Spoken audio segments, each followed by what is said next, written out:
A big issue this year in the Senate election is going to be, obviously, Obamacare. Where do you stand on that? Well, Obamacare is the kind of law that can ruin a society.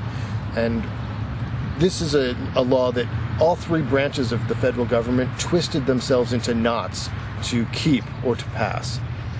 It's really disconcerting to anybody who believes in the Constitution and in separation of powers that the federal government was allowed to do this and then still trying to do this, even in the wake of what a disaster it is.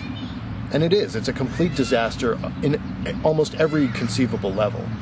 Well, from a principle standpoint, how do we solve the issues that do exist with medical care in the country? Well, sure. The medical care system and health insurance system that we had was working for 90% of Americans. So in order to help those 10%, what we did is we just completely threw away everything we had that was working.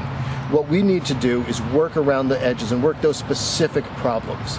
That 10%, some of them couldn't get care because they had pre-existing medical conditions. There are ways for the state insurance commissioners to make sure that those things happen. Some people were butting up against lifetime limits for health insurance and health care, and there are ways to help those. But there were very specific problems, and instead of trying to solve those problems, what we did is a wholesale rewrite of everything. And now we don't even have more people covered by insurance. We still have 10% of people who aren't going to be covered in any way.